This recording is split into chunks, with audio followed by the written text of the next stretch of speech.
Sa simple pagtulong mo, mayroong buhay na naisasalba, mayroong pamilyang umaangat. The Senate is now constituted.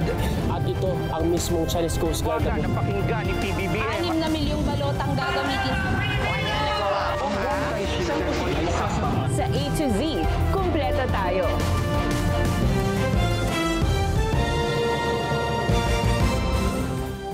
Luzon, Visayas, Mindanao at buong mundo. Ngayon ay Biyernes, October 3, 2025. Ako, si Barbie Mulak at ito ang balitang A to Z. Flash flood rumagasa sa Lemery, Batangas, bunsod ng bagyong Paulo.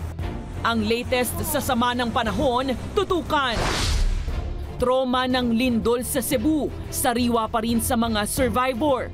Mga namatayan, patuloy ang pagluluksa. Lisensya ng mga engineer na sangkot sa maanumalyang flood control projects, pinakakansela ng DPWH. Mga guro at estudyante, nagmarcha patungong Menjola ngayong World Teachers Day. Sa showbiz, Kim Chiu nagpaabot ng tulong sa mga biktima ng lindol sa Cebu. Daniel Padilla kinilala bilang Outstanding Asian Star sa Seoul, South Korea. At new album ni Taylor Swift na The Life of a Showgirl, inilabas na.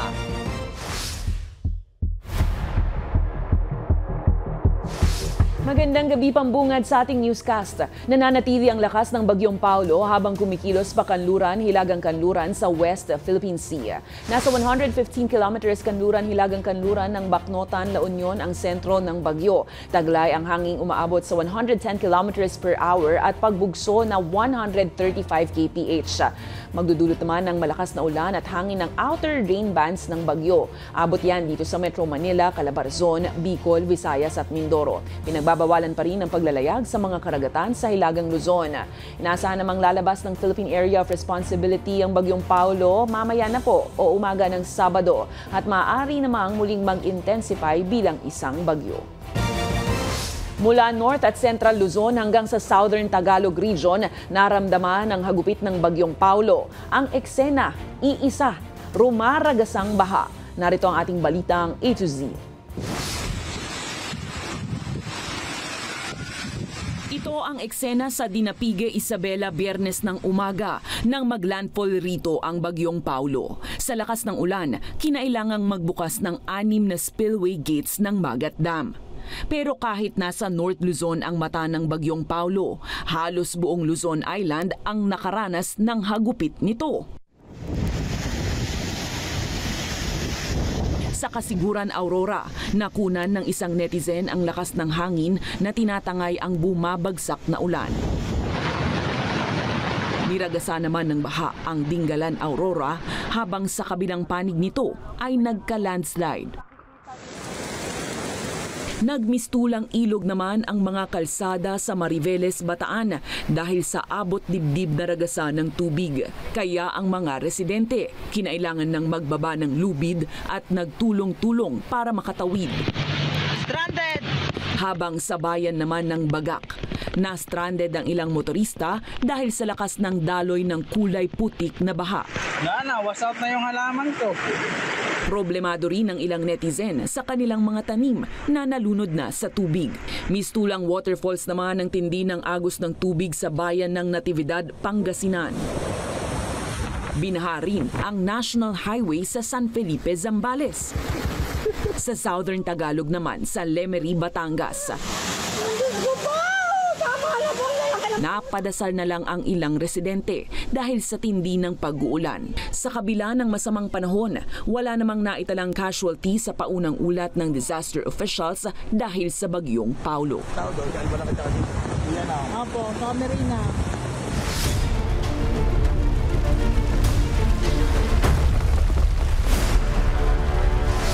Patuloy ang pagluluksa ng mga residente sa Bogos City, Cebu na namatayan ng mga kaanak sa lindol na tumama noong Martes. Ilan sa kanila may pagsisisi sa mga hindi na nasabi o nagawa para sa kanilang mga mahal sa buhay. Ayon sa medical professionals, mahalaga ang debriefing para sa mga survivors upang maibsan ang trauma. May balitang A to Z mula Cebu, si Ace Cruz.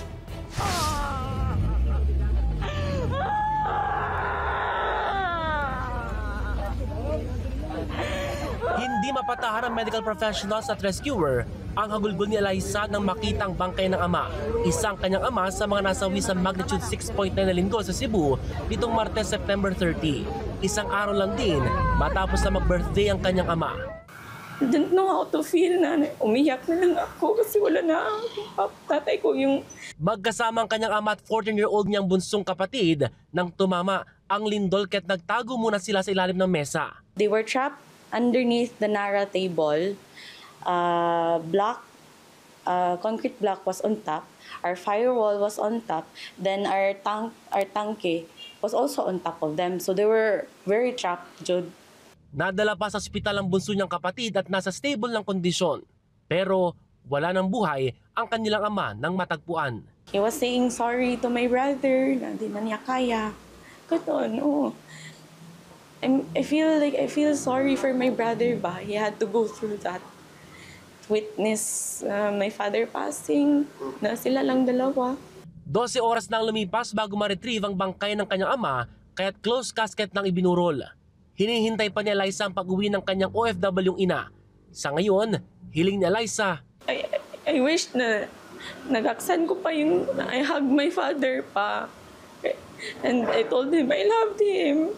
I didn't say, I wasn't able to say that to him, man. Mula sa mahigit 70 nagtalang patay nitong Huwebes, itinama ito ng NDRRMC sa 68 patay ngayong Biyernes batay sa kumpirmasyon ng DILG. Kabilang din sa nasawi ang nakatatandang kapatid ng 67-year-old na si Nanay Josephine na tahimik na binantayan ang paghahanda para sa burol.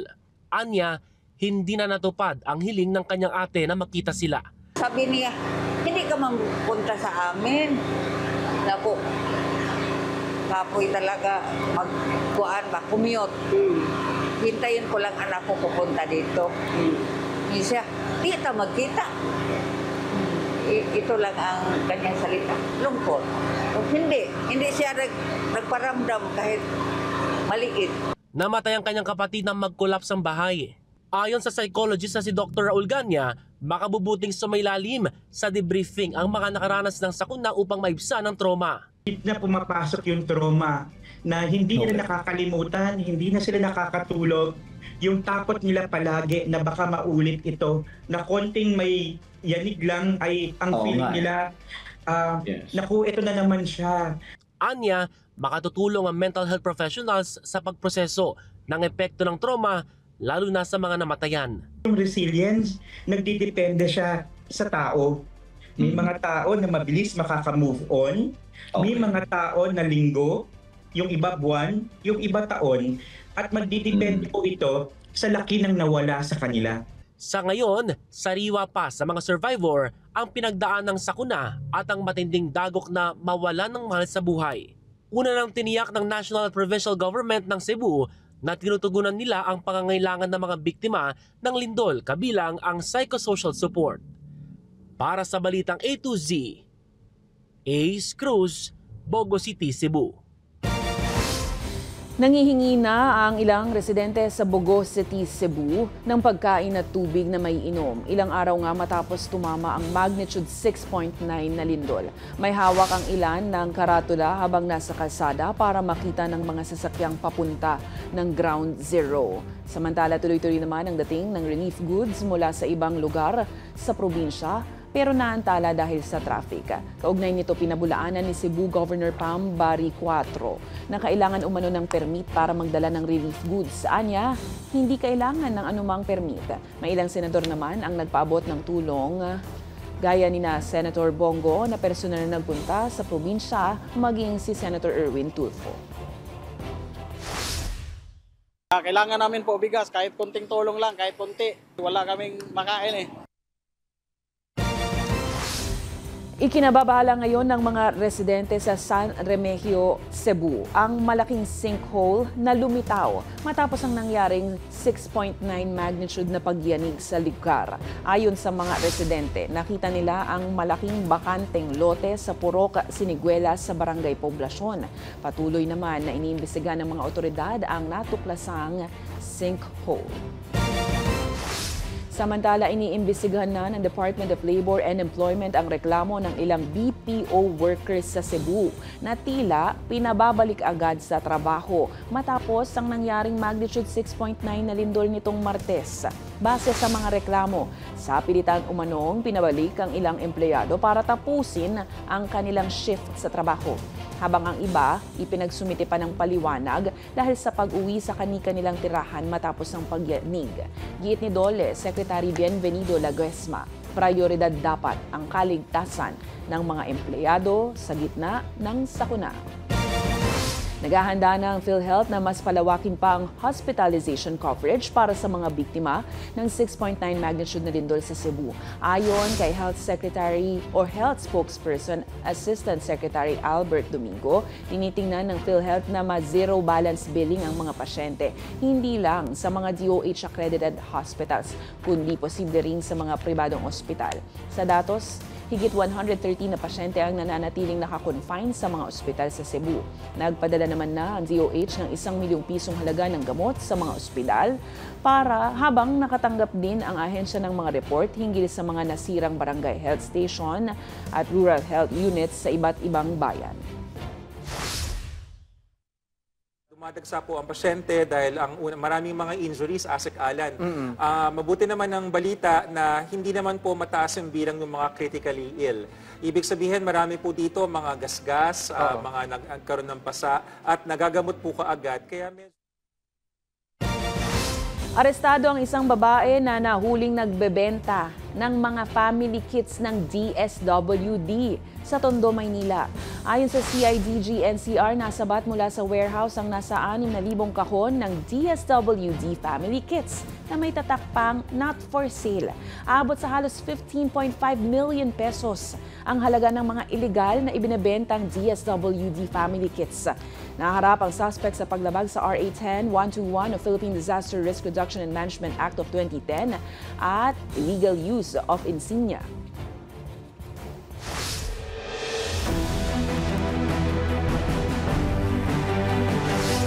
Muli na namang ipinangako ni President Ferdinand Marcos Jr. ang pagpapatupad ng mas pinaigting na kampanya laban sa illegal recruitment at human trafficking para sa mga overseas Filipino workers o OFWs. Kasabayan ng pamamahagi ni PBBM ng ayuda sa mga piling OFW sa San Fernando City sa Pampanga. Sa kanyang talumpati, binigyang diin ng Pangulo ang hirap ng mga overseas Filipinos na malayo sa pamilya, lalo na kapag may kalamidad sa bansa. Sa kabila ng pagpuri ng mga dayuhan sa kasipagan ng mga Pilipino abroad, binigyan diin din niyang pumirma na ng Memorandum of Agreement o kasunduan ng DMW, Department of Labor and Employment, ang TESDA, kasama rin ang OWA at ang Provincial Government ng Pampanga ukol rito. Nasa mahigit 3,000 OFW at kanilang pamilya ang nakatanggap ng tigli 5,000 piso mula sa Migrant Workers Department, Agarang Kalinga at saklolo sa mga OFWs na nangangailangan o Action Fund. Nagpaabot din ng karagdagang 5,000 piso kada OFW ang Office of the President. Dito sa Pampanga, ating ipapatupad ang MOA, isang simbolo ng pagtutulungan ng local government kasama na ang national government laban sa illegal recruitment at sa human trafficking. Ako, inaasahan ko na magiging maganda ang resulta ng kolaborasyong ito. Sa ibang balita, tutol ang transport group na Manibela sa panawagan ng kapwa transport group na Magnificent 7 na magbitiw na sa pwesto si LTFRB Chairman Teofilo Guadis III. Ayon kay Manibela Chairman Marval Buena, suportado nila si Guadis dahil sa pagsusulong anya ng makataong modernisasyon at hindi umaasa sa mga sasakyan na mula ng China. Git ni Valbuena, nasa kalagitnaan na sila ng dialogo kasamang LTFRB at Department of Transportation hinggil sa pagbabalik ng kanilang prangkisa at pagbibigay ng provisional authority para sa mga local jeepneys. Pahayag pa ni Valbuena, kung biguin sila ng LTFRB sa usapan, mismong ang kanilang grupo ang mangunguna sa panawagan ng resignation. Tingnan mo, sa maigsing panahon na nakaupo siyang sa ngayon, napaka-arugante naman natin. Hindi ba tayo makapag-antay na mabigyan man lang ng kahit konting panahon yung ating acting secretary na mapag-aralan at makita niya yung sitwasyon dahil kakaupo pa lamang niya?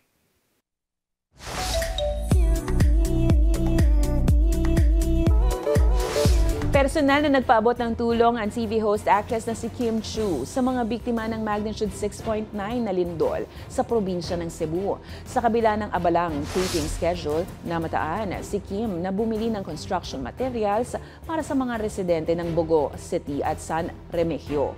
Sa mga larawang kumalat sa social media, makikita rin ang dalawang 10-wheeler truck na puno ng mga construction materials.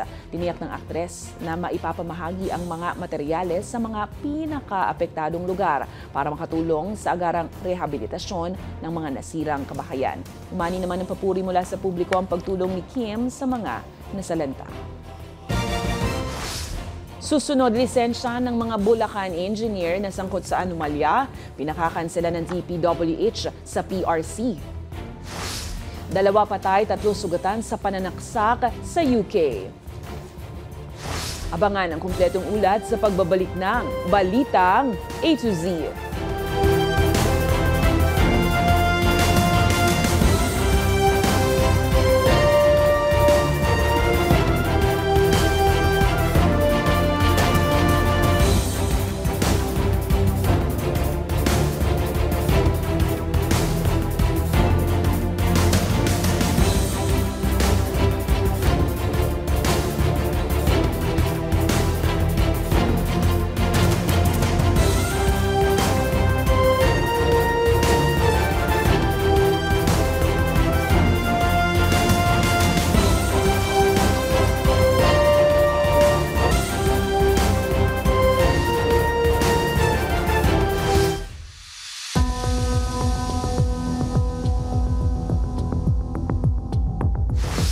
Pinakakansela na ni Public Works and Highways Secretary Vince Dizon ang lisensya hindi lamang ng mga kontraktor na sangkot sa flood control scandal, kundi iba pang licensed professionals gaya ng mga accountant.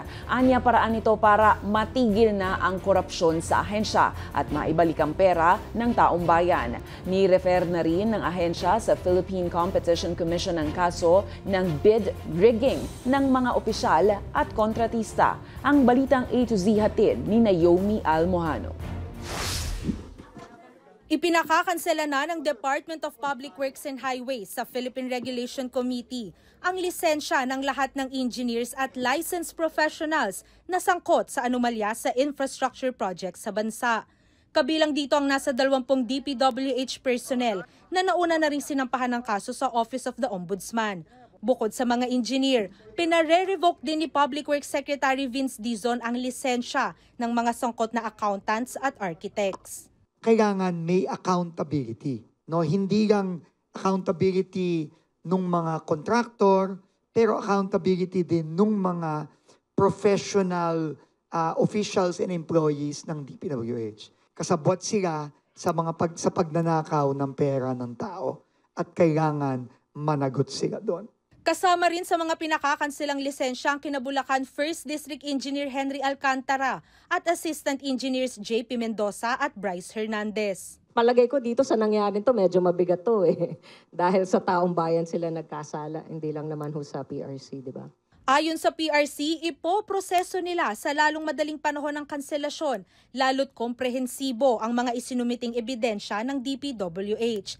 Paiiralin din ang due process para naman pasagutin ang mga sangkot at saka sila magdedesisyon. The evidence that we presented are the cases that we have filed and the COA fraud audit reports. From the submission of position paper, they have 30 days to resolve po. Pero mas mabilis po dahil kompleto po ang dokumentong sinubmit ng DPWH. Sakop ng Memorandum of Agreement na pinirmahan ng dalawang ahensya ngayong Biyernes ang aksyong ito. Layon din nilang mas patatagin pa ang palitan ng impormasyon, referral of administrative complaints at joint monitoring and coordination para sa investigasyon ng mga paglabag ng licensed professionals.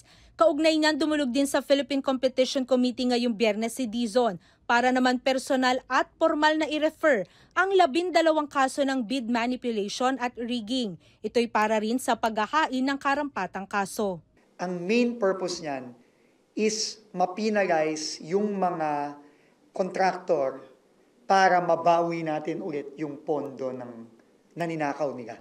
Kabilang dito ang 5 kontratista at DPWH officials na sangkot sa flood control scandal sa Bulacan at Oriental Mindoro.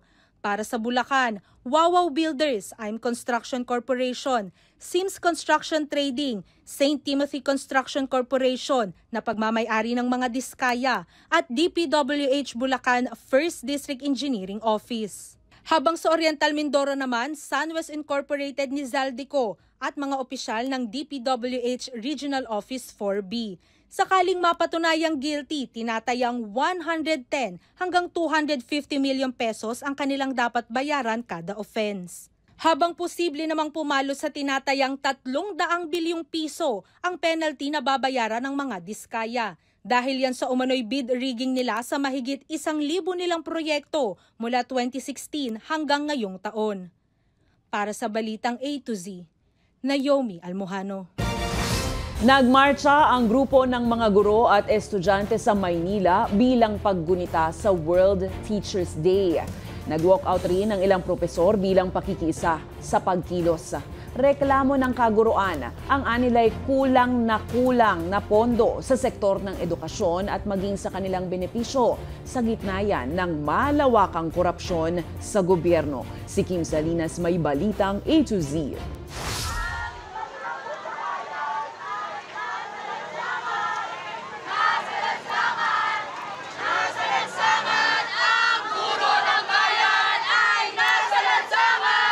Ginanap sa kalsada ng ilang mga guro at estudyante ang pagunita sa Teachers Day sa pamamagitan ng marcha simula UST hanggang Mindiola.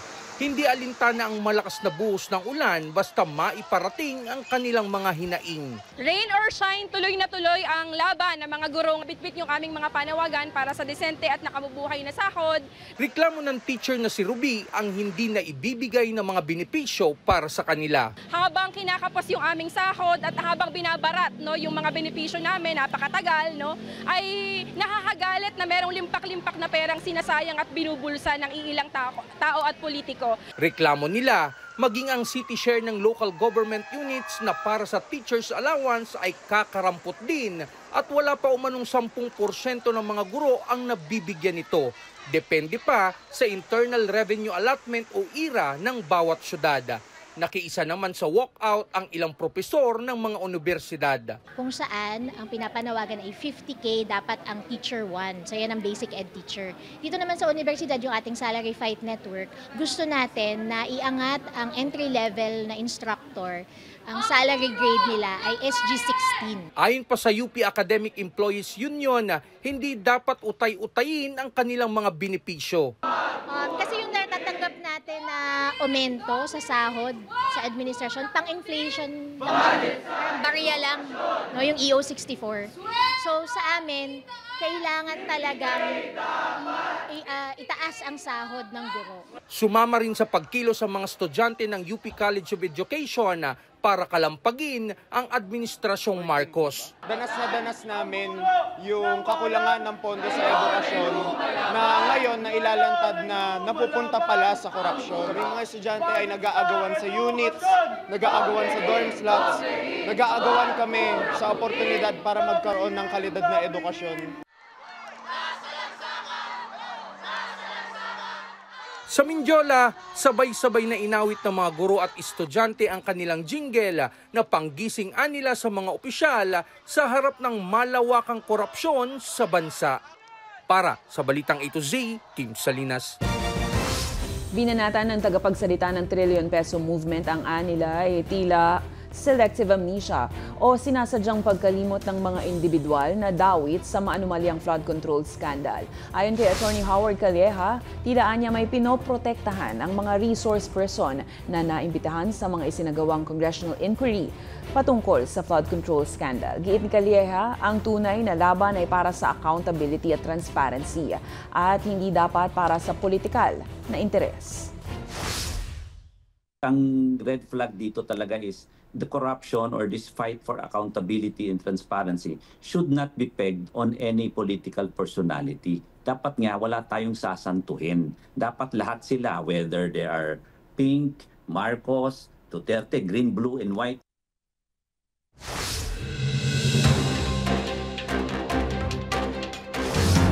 Iginigiit ni mamamayang liberal Party List Representative Leila de Lima na hindi pa tapos ang laban para kay Percy Lapid para mabigyan ng hustisya ang pagkamatay nito. Matatandaang October 3, 2022 nang masawi si Lapid matapos pagbabarilin habang nasa loob ng kanyang kotse sa Las Piñas City. Samantala, hinatulan ng Pasig City RTC Branch 158 si Pork Barrel Queen Janet Lim Napoles ng 7 hanggang 14 na taong pagkakakulong sa bawat isa sa 13 kaso ng money laundering. Ayon sa AMLAC, pekeng non-government organization ang ginamit para i-divert ang PDAFO o Pork Barrel Funds ng mga mambabatas noong 2004 hanggang 2012. At update, idineklara na ng Tarlac Regional Trial Court Branch 111 na void o wala ng bisa ang Filipino birth certificate ni dating Bamban Tarlac Mayor Alice Go. Kinumpirma ito ng Philippine Statistics Authority Chief Claire Dennis Mapa sa pagdinig ng Senado nitong Biyernes.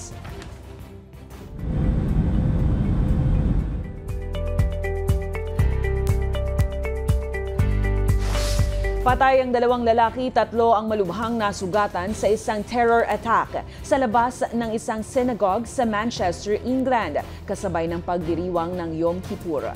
Ayon sa ulat ng pulisya, sinagasaan ng sasakyan ng isang suspect ang mga sumasamba na sinundan ng pag-atake ng pananaksak sa labas ng Heaton Park Hebrew Congregation Synagogue.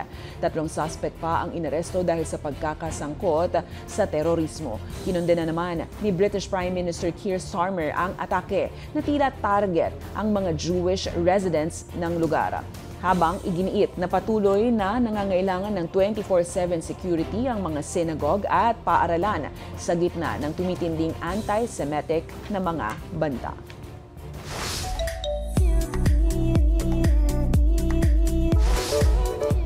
Buhay pa ang veteran actress na si Rosa Rosar, 96 years old. Galing ang kumpirmasyon na yan sa kanyang pamilya. Nagkaroon kasi ng fake news o maling impormasyon patungkol sa umano'y pagkamatay ng naturang aktres. Mabilis namang humingi ng paumanhin ang Filipino Academy of Movie Arts and Sciences o FAMAS sa kanilang naging maling pagbabalita. Ipinangako ng FAMAS sa isang pahayag na mas higit na silang magiging maingat sa mga anunsyo o pagbabalita. Susunod sa showbiz, Daniel Padilla, wagi bilang Outstanding Asian Star sa Seoul, South Korea. At bagong album ni Taylor Swift na The Life of a Showgirl, nilabas na. Manatiling nakatutok, kayo ay nanonood ng Balitang A to Z.